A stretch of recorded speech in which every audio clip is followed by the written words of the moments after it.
तर दादरमधील कबूतरखाना बंद केल्याप्रकरणी आज तीव्र आंदोलन करण्यात आलं। कबूतरखान्यात मोठ्या प्रमाणावर आंदोलक घुसले आणि कबूतरखाना झाकलेली ज्याची ताडपत्री होती ती सुद्धा आंदोलकांनी हटवली।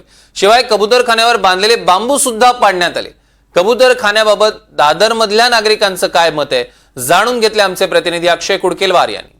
नमस्कार, मी अक्षय कुडकेलवार, NDTV मराठीचा विशेष कार्यक्रम बोल बिंदासमध्ये तुम्हा सगळ्यांचं स्वागत करतोय।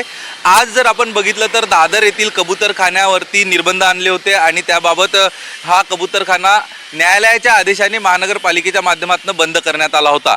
मात्र जैन समुदायाकडून आंदोलन करण्यात आलं आणि त्या ठिकाणी कायदा हातात घेत न्यायालयाच्या आदेशाचा अवमान करत हा कबूतरखाना जाणीवपूर्वक सुरू करण्यात आला।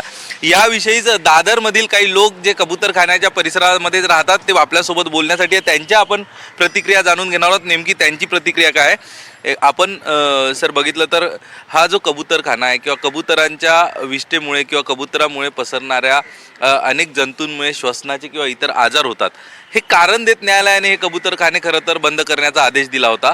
मात्र आज जे दादरमध्ये घडलं याकडे तुम्ही कसं बघता? अत्यंत चुकीचं आहे आज झालंय ते, कारण का हा कबूतरखाना आता कायमचा बंद करण्याची वेळ आली आहे। कारण का पहिला जी कबुतरांची संख्या होती ती खूप कमी होती, हळूहळू दिवसेंदिवस ज्यांना जसं जसं खाणं मिळत गेलं तसं तसं यांची संख्या खूप वाढत गेली, त्याच्यामुळे आजूबाजूच्या लोकांना त्रास होत गेला याचा। आणि जो न्यायालयाने जो निर्णय दिला आहे त्याच्याशी आम्ही पूर्ण सहमत आहोत की हा पूर्ण बंद करण्यात यावा। आता हा कोणाच्या तरी समाजाच्या दृष्टिकोनातून सरकार दबावात येते आणि हा कबूतरखाना पुन्हा सुरू करत आहे आणि आता हे बंद करण्यातच यावं, कारण का दादरकरांची पूर्ण यांची मागणी आहे की हा बंद करण्यात यावा। दादरकरांची मागणी बंद करण्यात यावा। सर, दादरकरांची मागणी जर कबूतरखाना बंद करण्यात यावा अशी असेल तर जी लोक त्या ठिकाणी जमली होती ती लोक कुठली होती?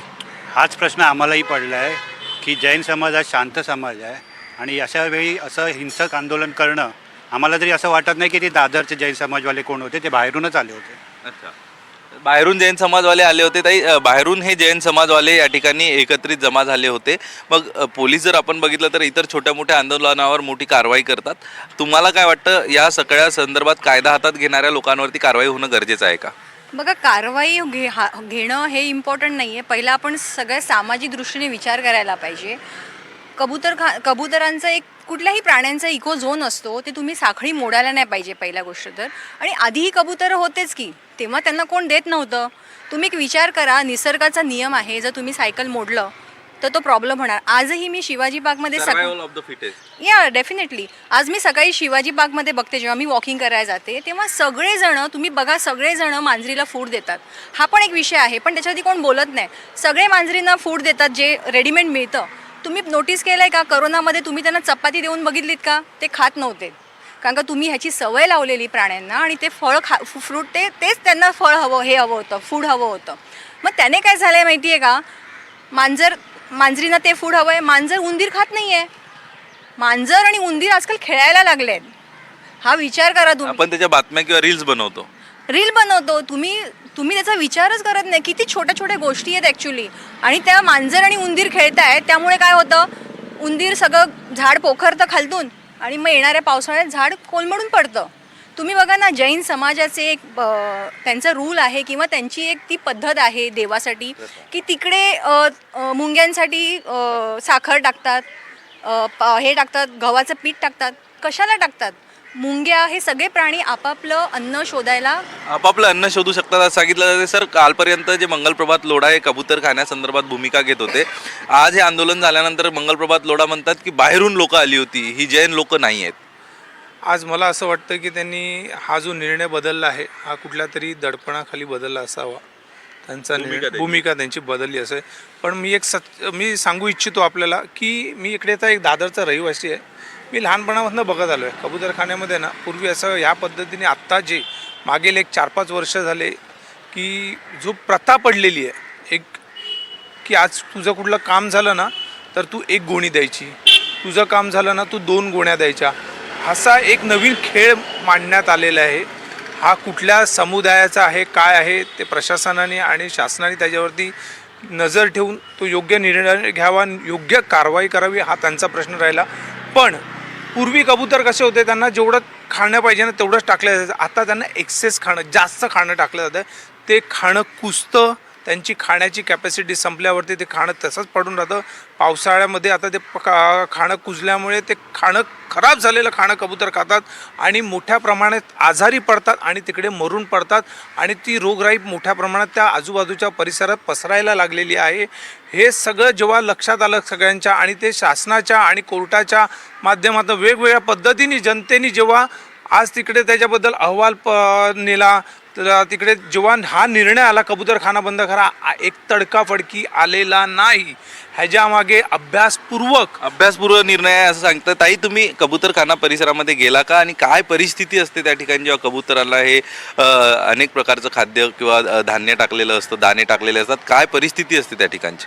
तिथे इतकी घाण केलेली आहे ना, म्हणजे अगदी अन्न असं अस्ताव्यस्त पडलेलं आहे, पावसाच्या पाण्याने कुजलेलं आहे आणि कबूतर इतकी झाली आहेत की त्यांची पिसं पण वरती उडत असतात वगैरे. आणि अक्षरशः फोन येतात की इथे असं चालू आहे की कबुतरांचं खूप संख्या वाढली आहे आणि आता शासनाने पण निर्णय दिला आहे की कबूतरखाने बंद करावे वगैरे, त्यांना खाणं घालू नका. त्यामुळे खाणं घालू नका म्हटल्यावर ते मरून पण पडत आहेत. पण ते का मरत आहेत, का नाही, त्यांनी लोकांना आजार होत आहेत, श्वसनाचे त्रास होत आहेत, याचा पण विचार करावा जैन समाजाने. कारण तुम्हाला मासे विकणाऱ्यांचा त्रास होतो तुमच्या सोसायटी खाली, तसंच त्यांचं पोट ते भरतायत ना. मग तुम्ही कबुतरांना आयतं खाणं देऊन सुद्धा तुम्ही त्यांना आयत खाऊच बनवलंय ना तुम्ही. कबुतराला नक्कीच आयतं खाऊ मात्र न्यायालयाचा स्पष्ट आदेश असताना हा कुठतरी आज एकत्र येऊन जबरदस्ती, आपण व्हिडिओ बघितले असेल तर त्यांनी ताडपत्री काढली, हे न्यायालयाच्या आदेशाचा अवमान आहे. हो, हे अत्यंत चुकीची गोष्ट आहे. पहिलं तर जे तुम्हा लोकांना जर वाटतंय की कबुतरांमुळे त्रास नाही होत आहे, जावा तुम्ही लोक कबूतरखान्याच्या इकडे, रहिवासी आहेत आमचे, भाऊबंधू आहेत सर्व, त्या लोकांना विचारा तुम्ही की तुम्हाला त्रास होते का. हे कबुतरांच्या शीट असते त्याच्यामुळे फंगल इन्फेक्शन होतात, लंग्सच्या इन्फेक्शन होतात, अस्थमाचा त्रास होतोय लोकांना. ते सर्व बघण्यात आलं. तुम्ही जाऊन तिकडे विचारलं तर बघा. आणि जे आंदोलनं करतायत लोक, तर तुम्हाला एवढंच प्रेम आहे कबुतरांवरती, एक काम करा, ते कबुतर घेऊन जावा आणि स्वतःच्या घरी ठेवा. कबूतरखान्याची गरज काय, कबूतर घर बनवा स्वतःच्या ह्याला तुम्ही. तर तुमची काय प्रतिक्रिया आहे सगळ्याबाबत? मी त्याच परिसरात राहतो, माझं रोजचं येणं जाणं असतं. मी 2-3 वेळा म्हणजे मी हल्लीच राहायला आलो आहे, पण मी हा जेव्हा विषय आला त्याच्यानंतर मी 2-3 माझं रोजचं तिकडे येणं जाणं असल्याने मी 2-3 वेळा बघितलं जी पिसं उडतात आणि हे होतं. खूप एकदम ठसका लागला, म्हणजे एकदम नाकाला एकदम मला थोडं फील झालं. त्याच्यामुळे मला पण असं वाटतं की तिकडे कबूतरखान्यासाठी एक वेगळी पर्यायी जागा त्यांनी द्यावी कुठेतरी. पण आज ज्या प्रकारे ही सगळी लोक एकत्रित आली, या सगळ्या संदर्भात तुमची भूमिका काय आहे, की त्यांच्याकडे तुम्ही कसं बघता, काय प्रतिक्रिया आहे अशा म्हणजे शासनाने दिलेल्या निर्णयाविरोधात एकत्र येणं? पण जी आज मुळात जी लोकं आलेली ती तिकडची लोकल कोणच नव्हते, कारण आम्हाला माहिती आहे तिकडची स्थानिक लोक कोण आहेत, काय आहे काय नाही. हे सगळे बाहेरूनच आलेले कोण लोक होते. एक ठरवलेला एक काहीतरी त्यांनी एक माइंडसेट करूनच आले असतील की असं केल्यावर असं होईल, काहीतरी होईल. हे सरकारवरती दबाव टाकण्याचा त्यांचा एक प्रयत्न असणार आणि हे प्री प्लॅनिंगने चाललेले सगळं करूनच. तर प्री प्लॅनिंगने आलं सांगितलं जातं, मात्र आम्ही ज्यावेळी त्या ठिकाणी लोकांच्या प्रतिक्रिया घेत होतो तर लोक सांगतात नाही, हे आंदोलन नाही, आम्ही आंदोलन ठरवून केलेलं नाही, आम्ही फक्त कबुतरां जगले पाहिजे यासाठी एकत्र आलो. तुम्ही कसं बघता, हे आंदोलन होतं? नाही, 100% हे आंदोलनच त्यांनी केलेलं. आणि सर्वात पहिली गोष्ट, जेव्हा प्रशासनाने एक निर्णय घेतलेला आहे आणि त्याचा जर का तुम्ही निषेध करतायत तर तो एक योग्य मार्गाने निषेध व्हा. अशी तोडफोड करून जर का तुम्ही निषेध व्यक्त करत असाल तर त्याच्यावरती डेफिनेटली की सरकारने हे योग्य ती कारवाई केली गेलीच पाहिजे. त्याचप्रमाणे हा जैन समुदाय जर का म्हणतायत हे यांना ह्या ठिकाणी खाणं घातलं जातं आहे, तर ह्याच जैन समुदायाने जे वेगवेगळ्या व्यवसायांमध्ये आहेत आणि त्यांनी जे संपूर्ण जी ग्रीनरी होती ती झाडांची कत्तल केलेली आहे, त्याच्यासाठी जंगलं उभी झालेली आहेत आणि त्याच्यामुळे हा त्रास जो आहे ना हा मनुष्य तसेच प्राण्यांना देखील होत आहे. आज आपले जे आमदार या ठिकाणी स्पेशल काल त्यांनी मीटिंग घेतली, त्याच्यावरतीच ते लुडा. आज जर का तुम्ही बघितलं तर येऊरची जंगलं जी होती ती अख्खी कत्तल त्यांनी केलेली आहे. आज ते आमदार पण आहे, आज ते व्यावसायिक आहेत. ते या ठिकाणी जी जंगल आहे, जी हरित क्रांती आपण म्हणायला पाहिजे, ते आपण तोडून या ठिकाणी सिमेंटची जंगलं उभी करत आहोत. आणि फक्त कबूतर हा एक विषय नाही, हा एकच पक्षी आहे का या भारतामध्ये किंवा या जगामध्ये? बाकीचे पण पक्षी आहेत ना, तर बाकीचे पण पक्षी आहेत, त्यांच्यासाठी तुम्ही काय योग्य ती कारवाई करताय किंवा त्यांच्यासाठी तुम्ही निगा राखण्यासाठी किंवा त्यांना खाद्य देण्यासाठी तुम्ही काय करताय का? तर नाही, ही तुमचा प्रथा जी आहे ती तुमच्या पूर्वजांपासून आलेली आहे, म्हणून तुम्ही या कबुतरांनाच फक्त दाणे देताय. ताई, काल आपण बघतोय की बैठक झाली होती, मंगलप्रभात लोढा यांनी स्वतः या संदर्भात बैठक घेतली होती.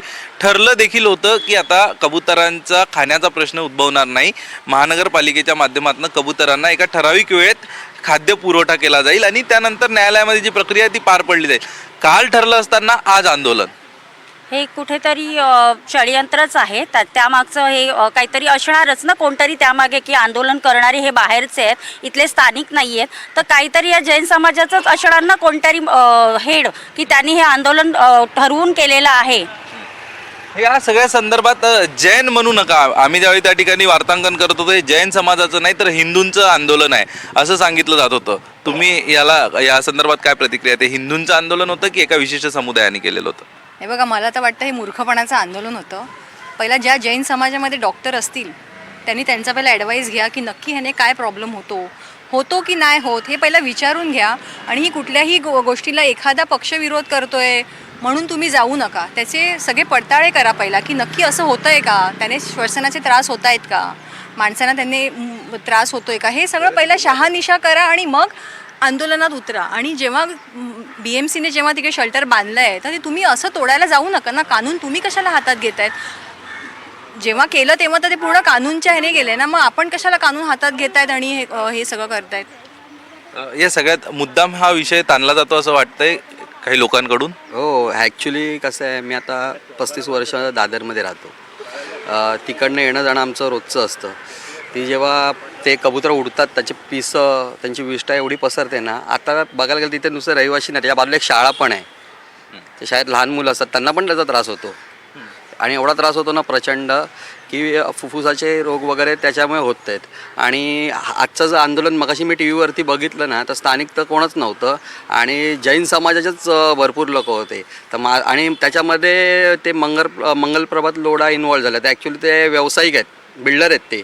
मग ते जेव्हा जैन टॉवर बांधतात तिथे आतमध्ये छोटासा एक कबूतरखाना त्यांनी बनवावा आणि त्याच्यात कबूतर सोडावेत. म्हणजे काय करतील जैन लोक, तिथे त्याची खाणं घालतील, सगळं घालतील, त्यांना बाहेर तरी येणार नाहीत. या संदर्भात आता आपण जर बघितलं तर हा प्रश्न जो आहे हा फक्त कबुतरापुरता मर्यादित नाही, तर विशिष्ट समाजाच्या माध्यमातून जाणीवपूर्वक हा प्रश्न ताणला जातो. आणि या सगळ्या संदर्भात कारवाईची मागणी आता काही लोक करतायत. आणि न्यायालयाचा जो अनादर झालेला न्यायालयाच्या आदेशाचा, हा अनादर करणाऱ्या लोकांवर देखील कारवाई केली पाहिजे, अशा प्रतिक्रिया या स्थानिक परिसरातनं उमटताना आपल्याला बघायला मिळते. कॅमेरा पर्सन प्रतीक जाधवसह अक्षय कुडकेलवार, NDTV मराठी, मुंबई.